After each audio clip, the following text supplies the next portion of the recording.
This one, it's got just over 26,000 miles. We have it priced about 73,995. What was your trade on that? So I have a 2010 Chevy Tahoe. How many miles are on it? 280,000. I owe just about 11,000. So I pay like 1,300 a month. I just can't afford the car anymore. Boy, do we have a video today. So, we got a woman that somehow owes $11,000 on a 5-year-old Chevy Tahoe trying to get a Cadillac. Then we got a woman who is paying $1,300 a month for a Kia Telluride and is sitting in $25,000 of negative equity. So yeah, with that being said, let's go ahead and roll the clips. I'm calling about your 2023 Cadillac Escalade. What information can I get on that one for you? Well, I was just going to see if I could come test drive it, but before I do that, I just want to make sure I have an idea of what I can get for my trade. Yeah, of course, we can definitely figure something out on that end. This one, it's got just over 26,000 miles. We have it priced about 73,995. What was your trade on that? So I have a 2010 Chevy Tahoe. How many miles are on it? 280,000. It's quite a few miles. You don't park that thing, huh? Oh no, I mean I have 5 kids, so I There you drive go. them around everywhere. I owe just about 11,000. This woman owes $11,000 on a 15-year-old car on its last legs. And she's looking at making a pretty big jump in terms of like vehicle quality, right? It's the last thing she should be doing. I mean, obviously she can't afford to pay off a 15-year-old depreciated car, so why look at a Cadillac? That's like trying to go from a tent to a fucking mansion. And I guess it'd be a different issue if she had driven the Tahoe for, years and it was paid off forever ago, right? Whatever, I get it, right? Use it till it breaks. But the fact that she still owes 11 grand on it with 280,000 miles on it because she has kids, I guarantee you she's already justifying paying whatever the insane payment's going to be for the Cadillac because, oh, well,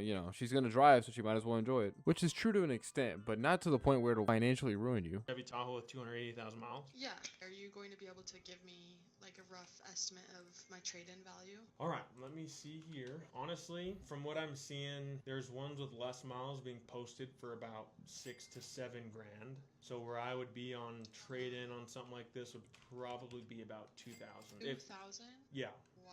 What I can get it from auction for is about 3, and that's average. The goal is to stay around there to maybe even below that. KBB has it for about 3,500. The max I could probably cap out at would probably be about maybe 3,000 if it comes in and it's clean and it doesn't need anything. Wow.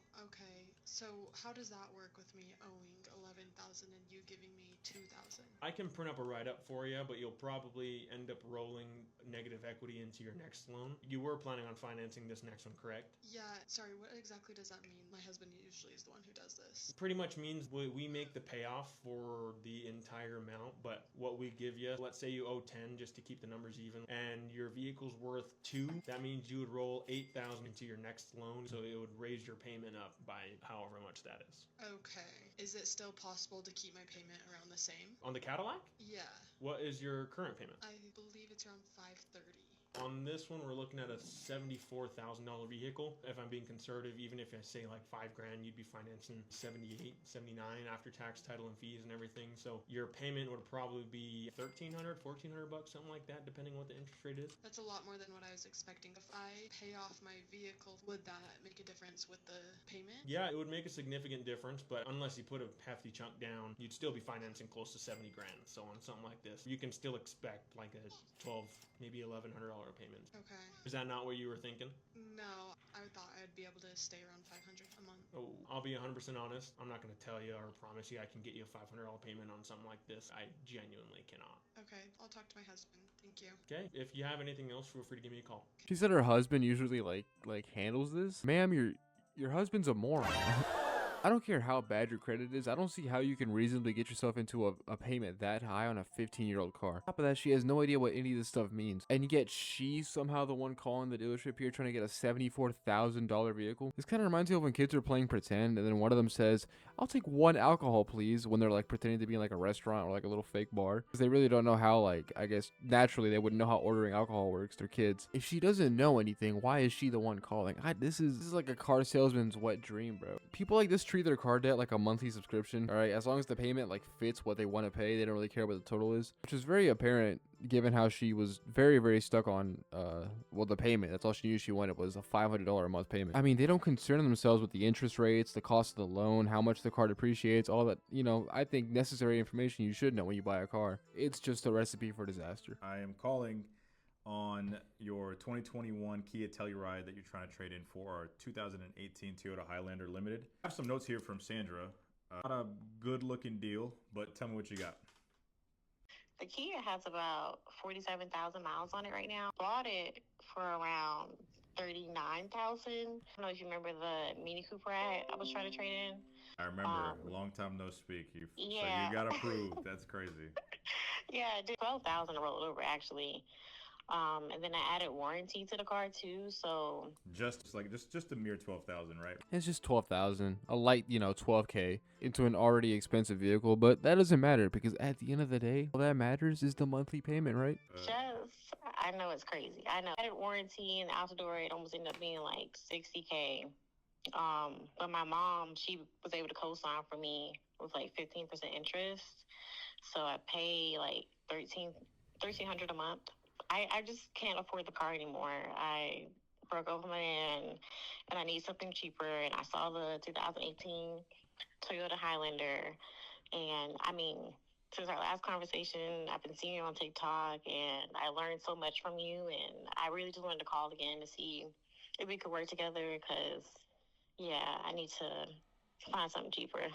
Did we not consider or even think about what $1,300 a month would look like before buying the car? I mean, I feel like $1,300 a month isn't something you go into all willy-nilly. Like, surely she had some time to think about this. Also, what was wrong with the Mini Cooper she allegedly traded in? I would hope that, maybe it was getting near the end of its lifespan or something. But but given the fact that she got to tell you right afterwards, I'm almost guaranteeing you it's because the car was too small or something like that. To be honest with you, you are pretty much in the same situation you were about 6 months ago. Off here says you owe $54,000. Yeah, you owe paying $1,300 a month. I know you have those 2 repos on your credit, so a good $30,000, right? 30,000? Yeah, 4,000. You're gonna have to put between $25,000 and $30,000 down because you still have to have some money down for the new vehicle. You might be at $1,500 a month. So you just kind of put yourself in a really tough position now. And the smart way to play this is just to pay the vehicle off as quick as possible. Not 1, 2 repos. She's had 2 cars taken from her because she couldn't afford to make the payment. And she still ended up with a $1,300 a month payment on a Kia with $25,000 of negative equity. At this rate, the next car she gets, that's going to be out of her price range, that's inevitably going to get repoed. When it's all said and done, she won't even be able to take out a loan to get a paperclip. This whole situation is just fucked. Or you have a good car that will be able to be refinanced. I mean, Stephanie, there's nothing I can do for you. Yeah, so I might just stick with the Kia for now, huh? Yeah, stick with the Kia for now. Like I said, just pay it off as quick as possible. Your credit, I'm assuming, is still bad with the repos. Even if you had good credit to roll over into a lease, you will still have a high payment. Negative equity technically doesn't go away; it just rollovers into the rebates and incentives. But you are still financing a lot or a high amount throughout that lease, so you still have a high payment. Don't buy any more cars, Stephanie. Listen, I'm gonna sell you a car if you're really adamant about it, but I'm giving you genuine advice. There's no point in you trading in because right now you're still gonna have a high payment unless you have a pretty big chunk down. Why'd you get rid of the Mini Cooper?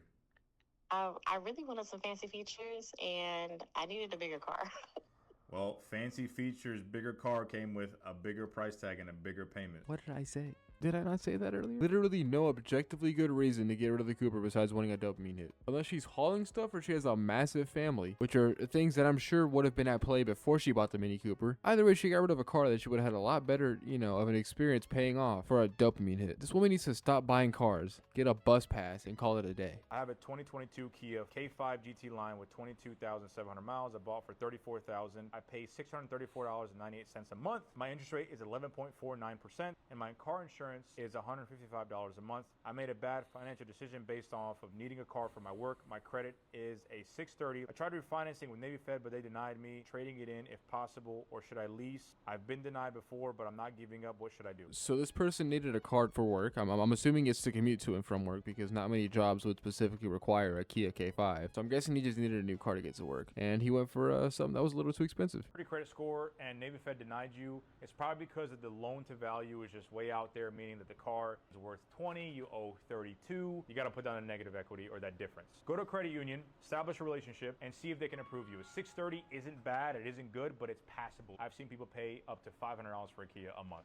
No joke. Which is why I tell people all the time to make sure you get an insurance quote before you go buy a vehicle or before you sign the paperwork on a vehicle. Find a credit union around you, establish a relationship, and if that doesn't work, then yes, you can lease. Just kind of play your options, but I would first find a local credit union and try to refinance on that. So he bought a car and almost immediately realized he couldn't afford it. I don't understand why people don't run numbers before they buy a vehicle. I mean, these cars cost thousands and thousands of dollars. They're not cheap, and really the math isn't that hard. Like, there's no way it's that hard and it cannot be that annoying. Especially if it'll possibly save you thousands of dollars and save you from becoming a TikTok case study on a dealership's social media page. We got a guy come in, looking at one of our trucks, wants to trade in his 19 F350. Typically, you're going to have somewhere between 50, maybe 100, 130,000 miles if they drive a lot. And this one's got 356,000 miles. I don't know if it's ever shut off. Apparently, we owe $40,000 on it. If you're going to drive that much, people, you got to pay them down. This truck had to be some kind of business investment, and I really hope that business investment wasn't something like driving Uber or DoorDash, because I mean, averaging 50,000 miles a year, that's a lot of driving. And something like Uber Eats and DoorDash is not pay. I mean, in an F350, it's not gonna, you know, especially with the gas and all that, the return on investment is just not worth it. I only say that because I have seen examples of people legitimately justifying buying a brand new truck because they want to DoorDash and, you know, Uber Eats with it. Not smart, but I can't really prove that that's what this person did, so I'm not gonna speak too much on that. But rolling in $40,000 of negative equity, I'm assuming that takes into account the possible $17,000 you could get for trading it in. But even if it doesn't, it's a bit of a nightmare situation here, because you got a car with negative equity that's higher than most people's like total car loan, or sorry, a truck. And on top of that, said truck is also extremely depreciated. I mean, 350,000 miles in 6 years. Dude was using that thing as much as he could. Unless he has a drastic increase in income or is able to make higher payments, that's gonna take a while to pay off. Okay, a nightmare situation. I know it can get worse, but this is pretty bad. Who has a 500 credit score, has $2,000 down. I offered him a cash car. He wants a BMW Mercedes. Let's see if we can get a deal. Hello. Hey Trevor, how are you? This is Yusuf with Legacy Motor Cars. Hey Yusuf, what's up? I was just calling because you sent me a message saying that you're trying to get into a BMW Mercedes. Yes. That's gonna be gonna be impossible with a 500 credit score and $2,000 down, man. Why don't you just get into a cheap cash car, man? I offered you the Scion TC. I got a Toyota Camry. Those options. I don't know. I really want to get into the BMW or Mercedes. You got any advice for me? Yeah, the advice is to forget the brand name cars and get yourself into a Chevy Cobalt. Look, you can want a lot of stuff, alright? I would want and love to get a fancy ass new truck, but I don't want it bad enough to ruin myself financially, you feel me? I drive a 2016 Dodge Challenger and it has 183,000 miles. Okay. And I still owe 21,000. And I think my interest rate is like 17 to 18%. Like, how would that affect, you know, the profit? That would affect your deal a lot because now that I didn't know you had a trade in. So if you have you said a 2016 Dodge Challenger? Yep. With and I pay around $800 a month. Dude is paying $800 a month for an almost 10-year-old 183,000 mile car. Challengers aren't exactly known for their reliability either, so like I'd assume that pretty soon he's gonna get hit with a pretty nasty repair bill. I make about $2,300. Spending a third of your income on your car payment, man? Yeah, I know. Trevor. I really didn't have a choice. I was in a tough position to get to and from work. I was basically rushed into a deal. Brother, you weren't forced to buy a Challenger. I mean, you know damn well there were Impalas and Corollas lurking about in the local area. You chose to ignore them for a Challenger. I know what kind of man you are, but I can see why. I mean, it's a cool car. Fast, it's loud. Probably feels badass to drive that thing on the highway too. The issue is it's just not lining up, especially if you're only making $2,300 a month. I mean, your car payment should be nowhere near a third of your income before insurance. I can also only imagine how much gas that thing goes through. I mean, it's just really at this point, it's a financial sinkhole. Look, a good day, I gave you $5,000 for your car. If you owe $20,000, you are $15,000 upside down, which means that you're going to have to put that down on top of putting down money to get into a BMW. Get into our Scion TC, cash, or get into our Toyota Camry. All right, I guess I may have to, you know, go ahead. Where are you located? Atlanta. I'm not that far from you. We're in Marietta. We have one location in Marietta, one location in Austell. Look, you want to get into a BMW, even if you were to get into that, you're going to be paying maybe $1,200 a month or $2,000 or $2,500 a month. You're going to put yourself in a bad situation, Trevor. So I definitely would rethink what you got going on. Yeah, I hear you. I appreciate that advice, seriously. I think I might have to go with the Toyota Camry. I completely trust you. I've seen your content. I know you're reliable, so. Let's fucking go. I mean, these videos don't usually have a happy ending, and I'm glad this guy made a reasonable decision here. Also, off topic, that guy sounds a lot like John Jones. I don't know if you watch UFC at all, if you know who John Jones is, but the man sounds, in my opinion, identical to John Jones over the phone. We're gonna go ahead and end it off there on that happy ending. My man made a reasonable choice. All right, there is there is a ray of sunshine in the cloudy world that is people in car debt. Okay, I'm gonna stop talking. Thank you very much for watching this video. If you enjoyed it, please leave a like. If you did not enjoy it, please leave a dislike. Either way, your engagement is appreciated. Thank you for sticking around this long. Yeah, that's really it. I'm not gonna hound you to subscribe. I think that's stupid, but yeah. Have a good rest of your day. Thank you for watching this video. Yeah, hopefully I see you in the next one.